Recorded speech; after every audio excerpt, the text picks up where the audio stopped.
Hey there.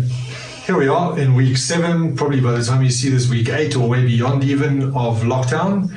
And I'm getting the sense that this business of working from home is going to last a lot longer than we anticipated for many more people than we expected. Why do I say that? An interesting piece of news I read recently is that Warren Buffett, who's regarded as probably the leading investor, one of the leading investors of our time, and someone who really takes a long-term view, he recently sold his shares in the 4 biggest American airlines. He had about 10 to 12% in each of those, and he sold those shares. Now, remember, he's someone who takes a long-term view. So what I'm reading from that situation is that he's anticipating a major shift in our lifestyle post the coronavirus pandemic. Perhaps people have realized that they can work efficiently from home, so companies will cut down on office space. People will stay at home in order to take more care of the environment. Perhaps just normal efficiencies. So I'm expecting a lot more time working online from home and therefore sitting at your desk. And one of the interesting things that I've picked up from my clients, and I've read reports in the media as well, is that people are not even taking a break in between their Zoom meetings at work now. Instead of walking from one meeting room to the next, they end one meeting, they go straight into the other. So they tend to be stuck at their desks a lot longer and not even getting up in between meetings.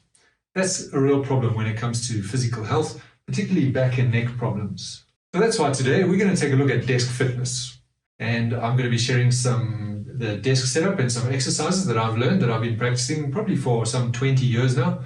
And I can honestly say I very seldom have a day of back and neck trouble directly attributable to this setup and set of exercises that I'm going to be showing you. I have to give the credit here to my ex-father-in-law, Dr. Athol McLean, who's a chiropractor in Swakopmund, Namibia. He taught me these exercises and a lot of these ergonomic principles. So credit to you, Dr. McLean. And the most important principle that he taught me was that any muscle that gets overextended for a long time loses its blood supply, it becomes hardened and inelastic. And if you want to reverse that, the thing then is to make sure those muscles are contracted as often as possible, for as long as possible, as regularly as possible, so that it brings back the blood supply and elasticity. It's a simple principle, however, we seem to neglect that. He always talks about it, we spend 20 years in bad posture and then expect somebody to fix it in 10 minutes, not recognizing that those little actions are cumulative in terms of our long-lasting health and level of fitness. So first things first, let's start with the desk setup. Obviously, you want to have a good chair. You want that chair to be able to tilt forward, and you want to sit as far forward on that chair as possible. I've got a backless chair. You don't have to go that far. However, you should try to get a really good office chair that you can tilt and sit forward so that you're keeping this part of your back in shape. You want your curve of your back to be in. You don't want to slouch like that. We'll go into some more details in a future video about that. Second thing is your desk height. So you want that to be at the right height. If you're tall like me, I'm about 6'4". So what I've done is I've raised this desk. You can raise it by putting the desk on blocks, or as I've done, I went to the hardware store, got this big slab of wood. It's the size of a door, and I've got them to put this nice veneer on it and edging, and then I put some blocks on the desk and I placed this on top. So it's just standing on blocks on top of the desk, but its sheer weight keeps it in place. It's rock solid because of its weight. So that's getting that at the right height so that I can sit without slouching to reach the desk. That's very important. Next thing is your screen height. So you remember, you don't want to be stretching these muscles. And if you go and do the research, you'll see laptops are one of the biggest culprits for people having back and neck trouble because we slouch over them, and all those muscles of the back and neck are stretched out for long periods of time. So that's what you want to avoid. You want to have things at a height so that you can raise your neck, raise your back, get everything in place like this. The other nice thing about this is that it helps you to put your screen straight, so when you're on those Zoom meetings, everybody's not looking up your nose. I find that quite annoying and distracting when I'm dealing with clients and I can only see half their face. So I always try to keep my screen as straight as possible. So this definitely helps with that.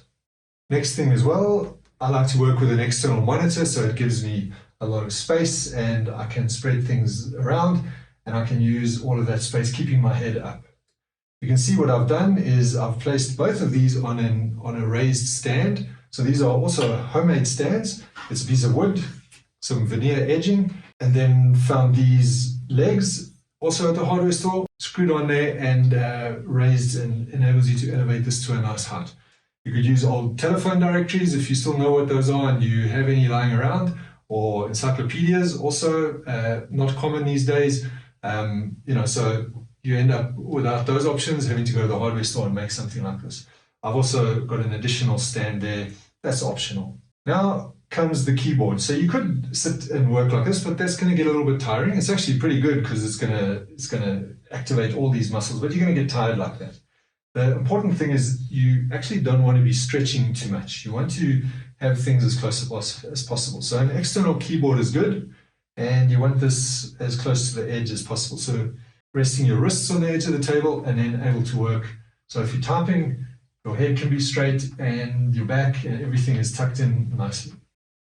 So that's the kind of posture you want to be maintaining while you're working at your desk. Great. Then I mentioned that there's a set of exercises that you can do, also aimed at helping you contract those muscles and get the blood supply and elasticity back into those muscles. These are ones that you can do in between meetings. You'll see they're very quick. It takes 2 to 3 minutes for the whole set. So you can do them in between meetings, ideally. Certainly you should do them at least before your tea break, lunch break, afternoon break, and at the end of the day. You'll experience very quick benefits, and if you continue over the long term, some lasting, stable benefits. I mean, these days I can get away with quite a lot if I'm a little bit lazy. It soon catches up with me, but I've got a lot more money in the bank, as it were, with regards to that, having done these for literally some 20 years now and consistently keeping that up. So let's go and take a look at those exercises. The first exercise is cat stretches. Reach up and look up to the ceiling for a slow count of 20.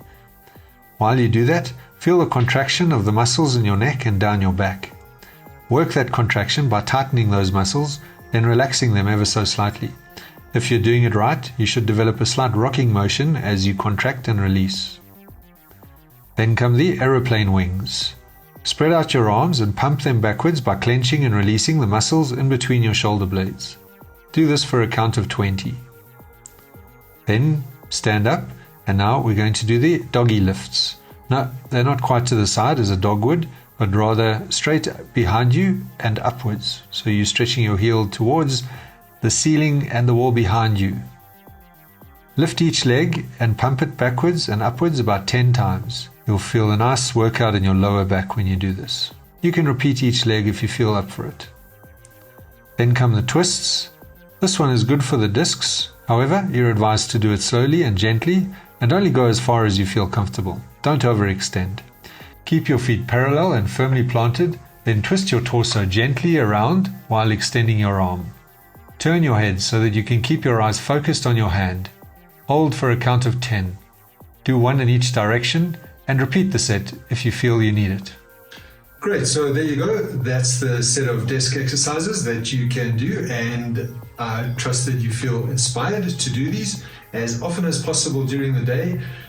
Perhaps the full set, sometimes just one exercise in between. When you feel the neck getting tired, just do those cat stretches. Tremendous benefit every time that you do them, and if you keep it up consistently, you'll see the long-term benefits. Remember to carry this as well when you're sitting watching TV. Put some cushions in behind you, maintain that posture. And everything else that you do, try to always remember that principle that your muscles want to be contracted, they want to be getting blood supply, they want to be elastic, they don't want to be stretched out for too long. So when you're gardening on the weekend, doing DIY tasks and your back gets tired, same thing, just do a few sets of these exercises.